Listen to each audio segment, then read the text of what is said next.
जो बचे हुए इजराइल के लोग थे, जो बचे हुए परमेश्वर के लोग थे, जो बचे हुए लोग थे, जो यीशु मसीह पर विश्वास करते थे। परमेश्वर का वचन मेज में जाने से पहले हम यहाँ पर परमेश्वर का वचन देखते हैं कि यिर्मयाह नबी से लोग, जो इजराइल के लोग थे, वो आकर कहने लगे और उससे विनती करने लगे और कहने लगे कि हमारी विनती को ग्रहण करे परमेश्वर।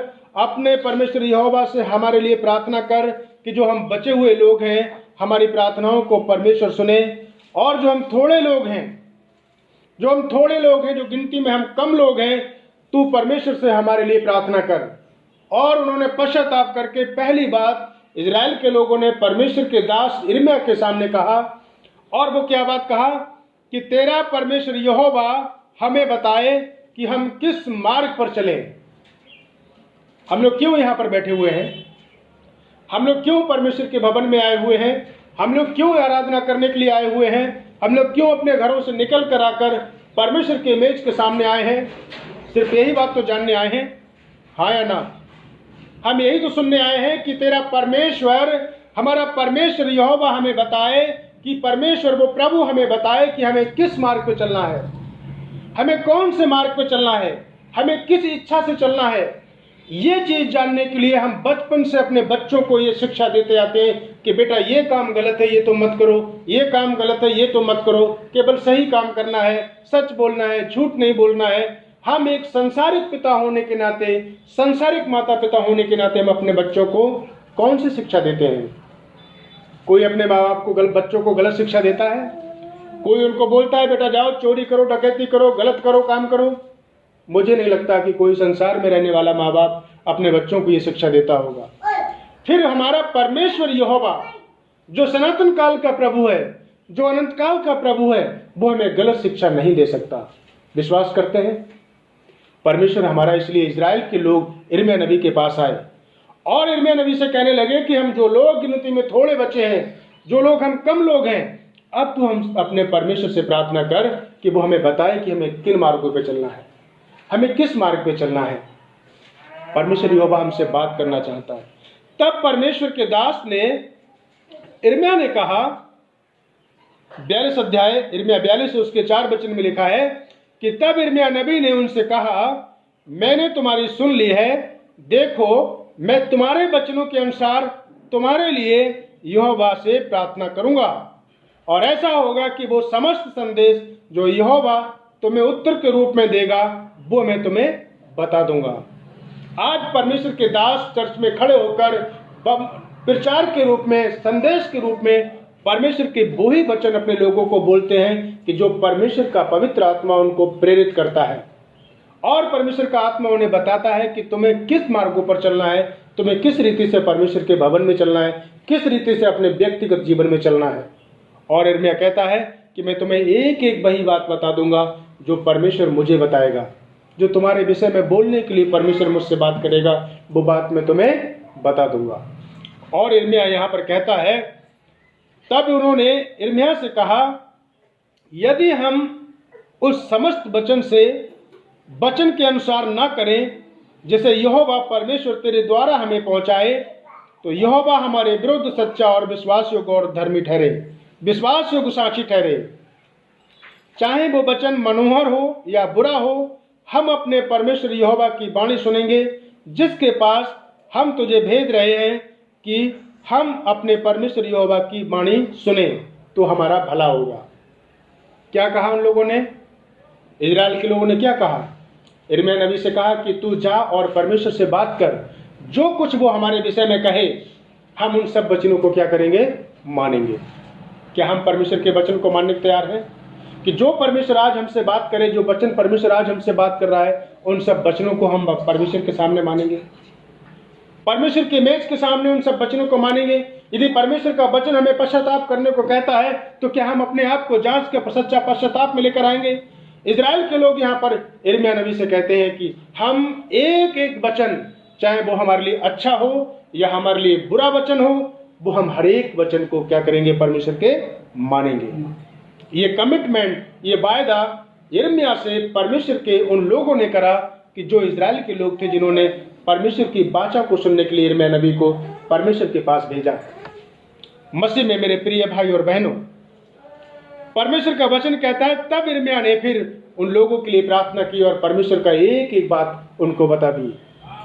इजराइल के लोग जानते थे इस बात के लिए, वो लोग जानते थे कि जो भी बात परमेश्वर बोलेगा वो हमारे लिए भले की बात बोलेगा। और यह कह रहा है कि हम उसको हर एक वचन को सुनेंगे जिससे कि हमारा भला हो। तब परमेश्वर ने उनसे कहा कि तुम जो उत्तर के रूप में परमेश्वर ने कहा 42 अध्याय, इनमें 42 अध्याय उसके 10 वचन को पढ़ेंगे मेरे साथ, कोई भी जना पढ़े। यदि तुम इसी देश में रह जाओ तब तो मैं तुमको नष्ट नहीं करूंगा, वरन बनाए रखूंगा और तुम्हें ना फाड़ूंगा वरन रोके रखूंगा। परमेश्वर का वचन कह रहा है इस देश में बसे रहने का मतलब है कि तुम जब परमेश्वर के साथ चले रहोगे तो मैं तुम्हें क्या करूंगा, दिन प्रतिदिन क्या करूंगा, बनाऊंगा। मैं तुम्हें बनाऊंगा, मैं तुम्हें बढ़ाऊंगा, मैं तुम्हारे उत्थान करूंगा, मैं तुम्हें आशीषित करूंगा, मैं तुम्हारे लिए सिर बनाऊंगा, मैं तुम्हारे लिए पूंछ नहीं बनाऊंगा। लेकिन क्या हम परमेश्वर के वचनों में बने हुए रहते हैं? क्या हम परमेश्वर के वचन के अनुसार अपने जीवन को व्यतीत करते हैं? किस रीति से हम परमेश्वर के साथ चल रहे हैं? ये हमें मेज के सामने आज अपने आप को जांचना और परखना है। यदि मैं आशीषों की बात करें, यदि हम आगे की बढ़ने की बात करें, तो जब परमेश्वर ने आदम को अदन की वाटिका में बनाया तो बढ़ने की और फलने फूलने की आशीष परमेश्वर ने पहले ही दिन उसने हमारे और आपके लिए दे दी। आज हम आशीषों के लिए नहीं रोए बैठकर, आज हम आशीषों के लिए आकर प्रार्थना के लिए नहीं बैठे कि परमेश्वर हमें आशीष दे, हमें बढ़ने की आशीष परमेश्वर ने उत्पत्ति में दे दी हमें। और उसने कहा कि फूलो फलो और पृथ्वी पर भर जाओ। वो बढ़ने की आशीष हमें दे चुका है, बस हमें लेना है। परमेश्वर ने क्या कहा? यीशु मसीह ने कहा कि उसने सारा अधिकार किसको दे दिया है? कलीसिया को दे दिया है। वो आशीषों का अधिकार हमारे लिए दे दिया है परमेश्वर ने, वो बढ़ने का अधिकार परमेश्वर ने हमें दे दिया है। हमें उसको इस्तेमाल करना है, हमें उसको परमेश्वर के द्वारा अपने आप में उसकी प्रतिज्ञाओं के अनुसार ढालकर हमें उसमें आगे बढ़ना है। परमेश्वर का वचन कह रहा है कि यदि तुम परमेश्वर के साथ चलते रहोगे, उसकी आज्ञा का पालन करोगे, तब वो निरंतर हमारे लिए हमारी अगुवाई करेगा, हमें बढ़ाएगा। हम जब सच्चे पश्चाताप में परमेश्वर के मेज के आगे आएंगे, उसके वचन को सुनेंगे और उसका पालन करेंगे, तब परमेश्वर का वचन कह रहा है कि वो हमारी क्या करेगा? अगुवाई करेगा। जैसा कि परमेश्वर के दास ने मेज के विषय में कहा, मेरे साथ निकालेंगे पहला कुरिन्थियों की पुस्तक और उसका 11 अध्याय, और 11 अध्याय में भी यही बात पौलुस कहता है जो यिर्मयाह ने यहाँ पर बात की। जो लोग यिर्मयाह से कहने लगे कि जो बात तेरा परमेश्वर यहोवा हमें बताए हम उसको मानेंगे, हम उसका पालन करेंगे, और यहाँ पर पौलुस भी इस बात को कहता है। मेरे साथ निकाल के पढ़ेंगे पहला कुरिन्थियों 11 अध्याय उसके 23 वचन से। क्योंकि ये बात मुझे प्रभु से पहुंची, ये बात जो वचन से संबंधित बात है, जो मेज से संबंधित बात है, ये किसी पास्टर की बात नहीं है, किसी सेवक की बात नहीं है, किसी प्रचारक की ये बात नहीं है, बल्कि ये बात स्वयं परमेश्वर ने, जो सृष्टिकर्ता परमेश्वर है, जो अनंत काल का प्रभु है, जो शांति का परमेश्वर है, प्रभुता जिसके कांधे पर है, जो क्षमा करने वाला परमेश्वर है, ये बात उसकी ओर से पौलुस के पास पहुंची। जैसे कि वचन यिर्मयाह के पास पहुंचा और उसने इस्राएलियों को सुनाया, ऐसे ही ये वचन परमेश्वर का दास पौलुस के पास परमेश्वर का वचन पहुंचा। और वो क्या कह रहा है कि जो बात मुझे किससे मिली है? प्रभु से पहुंची है। ये मेज के विषय में बात पौलुस के पास प्रभु से पहुंची, किसी और सेवक ने नहीं पहुंचाई, किसी और चेले की बात नहीं है। ये स्वयं सृष्टिकर्ता परमेश्वर की बात है, जो हमारे लिए और आपके लिए क्रूस पर चढ़ गया, जो हमें और आपके लिए पश्चाताप के विषय में लेकर आना चाहता है, जो परमेश्वर चाहता है कि हम सच्चे पश्चाताप में आकर हम अपने सृजनहार यहोवा के द्वारा आशीषित पाएं। और वो कह रहा है, क्या कह रहा है? और मैंने तुम्हें भी पहुंचा दी, मैंने तुम्हें भी पहुंचा दी। ये मेज की बात, ये पश्चाताप की बात, ये सच्ची बात, ये क्रूस की बात, अगर हम इस चीज को देखें पहला कुरिन्थियों में, तो उसमें स्पष्ट लिखा हुआ है कि क्रूस की कथा नाश होने वालों के लिए केवल कहानी है। ये नाश होने वालों के लिए कहानी है, परंतु ये बात हमारे सृजनहार परमेश्वर की ओर से हमारे लिए उद्धार है। पहला कुरिन्थियों उसका 1 अध्याय और उसके 18 वचन में लिखा हुआ है, क्योंकि क्रूस की कथा नाश होने वालों के लिए मूर्खता है, परंतु उद्धार पाने वालों के लिए क्या है? सामर्थ का काम करती है। ये मेज हमारे लिए ये सामर्थ का काम करती है, ये हमारे लिए छुटकारे का काम करती है, ये हमारे पापों का क्षमा करने का काम करती है, ये हमें परमेश्वर के पास लेकर आती है क्योंकि ये वचन जो मिला है पौलुस को वो परमेश्वर की ओर से मिला था, और वो कह रहा है कि जो वचन मुझे मिला तुम परमेश्वर की ओर से, प्रभु की ओर से मिला, वो मैं तुम्हें क्या कर रहा हूँ, पहुंचा दे रहा हूँ। और क्या वचन पहुंचाया, पढ़े आगे। कि प्रभु यीशु ने जिस रात वो पकड़वाया गया रोटी ली और धन्यवाद करके उसे तोड़ी और कहा, ये मेरी देह है जो तुम्हारे लिए है, ये मेरी देह है।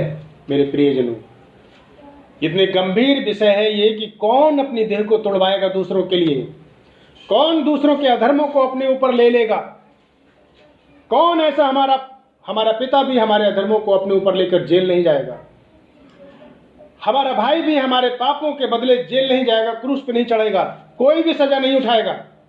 लेकिन हमारा प्रभु यीशु मसीह जो सृष्टिकर्ता परमेश्वर है, जिसने हमें हमारी माँ के कोख में जन्म लेने से पहले चुन लिया, जिसने हमें पश्चाताप करने के लिए, जिसने हमें अनंत जीवन देने के लिए उस परमेश्वर ने बुलाया। और परमेश्वर का वचन कह रहा है कि वो हमारे और आपके लिए क्या करा, रोटी के टुकड़ों की तरह वो तोड़ा गया, वो तोड़ा गया। जब उसके कोड़ों की जब उस पर मार पड़ रही थी तो एक एक कोड़े के साथ उसके बदन से खून संग निकल रहा था। जब उस पिक्चर को आप इमेजिन करके देखें तब आपको पता लगेगा कि उसने मेरे और आपके लिए, इस दिन के लिए कितनी पीड़ा को उसने सहा। हमें इस क्रूस के मर्म को समझना है, इस मेज के छुटकारे के मर्म को हमें और आपको समझना है कि किस रीति से परमेश्वर ने इस मेज को लगाने के लिए, इस रोटी को खाने के लिए हमारे और आपके साथ वो कितने बेचैन परमेश्वर था। अगर मेरे साथ निकालेंगे लूका की पुस्तक, उसके 24 अध्याय में भी अगर हम देखते हैं तो वहां पर भी 30 और 31 वचन में पढ़ देगा कोई भी जन। लूका सुसमाचार और उसका 24 अध्याय 30 और 31 वचन। जब वह उनके साथ भोजन करने बैठा तो उसने रोटी लेकर धन्यवाद किया, उसे तोड़कर उनको देने लगा। रोटी तोड़कर उन लोग को देने लगा। चेलों के साथ बैठकर परमेश्वर की बड़ी इच्छा थी, बड़ी लालसा थी कि वो उनके साथ बैठकर क्या करे, रोटी खाए। और तब प्रभु ने कहा कि मेरी बड़ी लालसा थी कि मैं तुम्हारे साथ बैठकर भोजन करूं। ये लालसा प्रभु की थी कि वो हमारे साथ, वो अपने चेलों के साथ बैठकर वो हमारे साथ मेज लगाए। मसीह में मेरे प्रिय भाई और बहनों, जो वचन परमेश्वर की ओर से हमें मिला था, जो वचन पौलुस को मिला था, वो वचन परमेश्वर के दास ने हमारे और आपके लिए पहुंचा दिया कि जिस रात प्रभु यीशु मसीह पकड़वाए गए, उन्होंने उस रोटी को लिया, धन्यवाद देकर उन्होंने रोटी को तोड़ा। तोड़ने का मतलब क्या था? क्या कभी हम जब किसी दावत में जाते हैं, कोई हमें जब अपने घर बुलाता है, आप सोचिए, थोड़ा सा इस पे इमेजिन कीजिए कि जब कोई हमें अपने घर दावत पर बुलाता है, क्या वो रोटी के टुकड़े तोड़ तोड़ कर हमें देता है खाने को? लेकिन प्रभु यीशु मसीह ने तोड़ना क्यों सिखाया? क्योंकि वो अपनी मृत्यु का प्रचार कर रहे थे। वो अपने बारे में बता रहे थे कि जिस रीति से ये रोटी तोड़ी जा रही है, उसी प्रकार से मैं तुम्हारे लिए तोड़ा जाऊंगा। जब कोई मेहमान हमारे घर में आता है और जब वो भोजन करता है हमारे साथ बैठकर, हम उसको रोटी के टुकड़े तोड़ तोड़ कर नहीं देते हैं कि एक टुकड़ा तू ले ले, एक टुकड़ा तू ले ले, एक टुकड़ा तू ले ले। लेकिन प्रभु ने इस तरीके से तोड़कर हमारे लिए अपने आप को वहां पर प्रकट करके दिखाया कि इसी रीति से मैं तुम्हारे लिए क्या करूंगा, तोड़ा जाऊंगा। मैं इसी तरीके से तुम्हारे लिए क्रूस पर मारा जाऊंगा। और परमेश्वर का वचन कहता है कि उसने रोटी ली, धन्यवाद देकर उसने तोड़ी और उसने कहा, ये मेरी देह है जो तुम्हारे लिए है और जो तुम्हारे लिए तोड़ी जाती है। मेरे स्मरण के लिए क्या करना, यही किया करो। पढ़ेंगे इस पूरे वचन को मेरे साथ, 24 वचन को पढ़ेंगे। और धन्यवाद करके उसे तोड़ी और कहा, ये मेरी देह है जो तुम्हारे लिए है, मेरे स्मरण के लिए यही किया करो। मेरे स्मरण के लिए यही किया करो। जब जब तुम इकट्ठे हुआ करो, जब जब तुम बैठो, जब जब संगति लगे, जब जब हम परमेश्वर की उपस्थिति में बैठे, तब तब हम उसकी स्मृति में, उसको याद करने के लिए परमेश्वर की उसकी मृत्यु को याद करें कि किस रीति से प्रभु यीशु मसीह मेरे और आपके अपराधों के लिए वो मारा गया, किस रीति से उसने मेरे और आपके लिए क्रूस की ताड़ना सही। और परमेश्वर का वचन कहता है, इसी प्रकार भोजन के पश्चात उसने कटोरा लेते हुए कटोरा भी लिया और उसने कहा कि मेरे लहू में नई वाचा का कटोरा है, जब तुम इसमें से पियो तब तब मेरे स्मरण के लिए यही किया करो।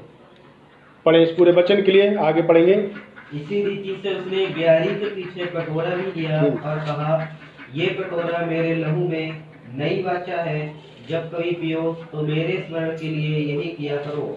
मेरे स्मरण के लिए यही किया करो। आज हम लोग जो मेज के सामने बैठे हुए हैं, इसमें हम स्मरण करें कि किस रीति से प्रभु यीशु मसीह मेरे और आपके लिए क्रूस पे चढ़ गया, किस रीति से हमारे परमेश्वर ने हमारे लिए वरदान किया। कोई और नहीं था क्रूस पे चढ़ने के लिए, उसके योग्य कोई और नहीं मिला, तब स्वयं हमारा परमेश्वर क्रूस पे चढ़ गया। कोई नहीं था बलिदान देने वाला, सब लोगों ने पाप के बदले पापियों को मार डाला। जितने भी लोग आए उन्होंने पाप को खत्म नहीं करा, उन्होंने पापियों को नाश कर दिया। यदि इस रीति से प्रभु यीशु मसीह, जब परमेश्वर ने देखा कि कोई नहीं था बलिदान देने के योग्य, तब स्वयं प्रभु यीशु मसीह क्रूस पे चढ़ गए और वो मानव जाति के लिए क्रूस पे मारे गए, गाड़े गए। वो मेरे और आपके लिए बलिदान देकर चढ़ गए और उन्होंने रोटी ली और ब्यारी के पीछे कटोरा लिया और धन्यवाद देकर उन्होंने कहा कि ये मेरे स्मरण में तुम लोग क्या करना, यही करते रहना। और लिखा है कि जब तुम इस रोटी में से, इस रीति से ये रोटी जो कोई खाता है और प्रभु के इस कटोरे में से पीता है, वो प्रभु के देह और लहू का दोषी ठहरेगा। कौन ठहरेगा? जो अनुचित रीति से, जो परमेश्वर को बिना समझे, जो परमेश्वर को हंसी ठट्टा में लेकर कि केवल एक तो रीति विधि है, हमें चर्च जाना है और हमें प्रभु भोज में भाग लेना है। ये रीति विधि नहीं है मेरे भाइयों, ये प्रभु यीशु मसीह के क्रूस पर चढ़ाए जाने का वो बलिदान है। हमें उसको स्मरण करते रहना है। 28 वचन और 29 वचन से पढ़ेंगे। इसलिए मनुष्य अपने आप को जांच ले और इसी रीति से इस रोटी में से खाए और इस कटोरे में से पिए, क्योंकि जो खाते पीते समय प्रभु की देह को न पहचाने, वो इस खाने और पीने से अपने ऊपर दंड लाता है। प्रिय भाई और बहनों, जो कोई बिना समझे प्रभु को, बिना परखे, बिना उसकी लंबाई चौड़ाई को जाने, बिना परमेश्वर के प्रेम को समझे, जो कोई अनुचित रीति से इस मेज में भाग लेगा, वो परमेश्वर के द्वारा आशीष नहीं पाएगा बल्कि दंड पाएगा, क्योंकि परमेश्वर का वचन लिखा हुआ है। इसलिए सबसे पहले हमें क्या करना है? अपने आप को जांचना है। इजरायलियों ने यिर्मयाह से कहा कि जो वचन परमेश्वर हमें देगा हम उसको मानेंगे। यहाँ पर पौलुस जो वचन दे रहा है वो वचन हमें और आपको मानना है। जो परमेश्वर हमें और आपको वचन दे रहा है कि हमें अपने आप को पहले जांचना है। परमेश्वर के मेज में भाग लेने से पहले हमें अपने आप को जांचना और परखना है, क्योंकि परमेश्वर का वचन कह रहा है कि जो कोई खाता और पीता है, यदि उचित रीति से प्रभु की देह को पहचाने बिना वो खाता और पीता है, तो वह अपने ऊपर दंड लाने के लिए ऐसा करता है। इसी कारण तुम में से बहुत से निर्बल और रोगी हैं और बहुत से सो भी गए। और जो गंभीर वचन है, जो परमेश्वर का वचन हमें समझना है और अपने आप को परमेश्वर के योग बनाना है, वो वचन मेरे साथ पढ़ेंगे। इसी को 31 वचन पढ़ेंगे। पहला कुरिन्थियों 11:31 को पढ़ेंगे। यदि हम अपने आप को जांचते, यदि हम अपने आप को जांचते तो दंड ना पाते। मेरे प्रिय लोगों, परमेश्वर के वचन के सामने हमें अपने आप को जांचना है।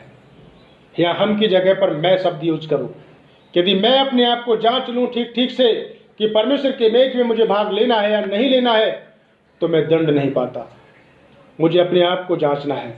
हमेशा एक बैठे हुए व्यक्ति को अपने आप को जांचना है कि हम कहीं परमेश्वर के जाने बिना, परमेश्वर के क्रूस की उस कथा को समझे बिना, परमेश्वर के उस प्रेम को समझे बिना, पापों की क्षमा पाए बिना हम प्रभु के मेज में भाग ना लें। हम अपने आप को जांच लें और परख लें, क्योंकि परमेश्वर का वचन कह रहा है यदि हम अपने आप को ठीक से जांचते तो दंड ना पाते। मसीह में मेरे प्रिय भाई और बहनों, हम सबसे पहले अपने आप को जांचें।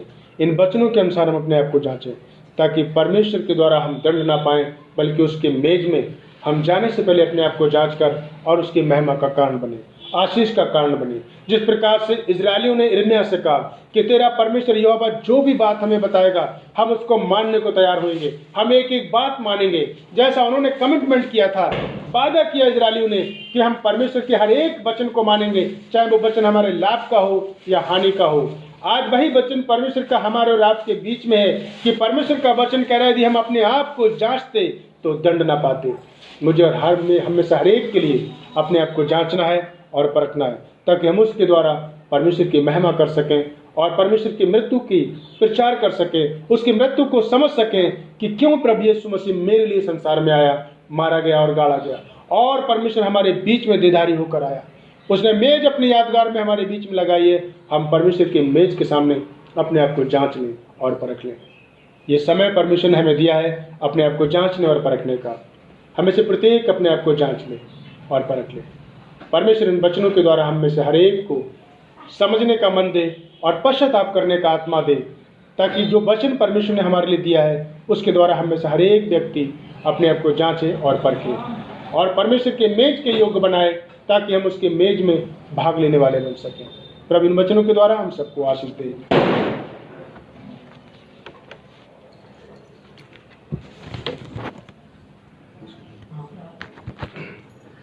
प्रार्थना करेंगे।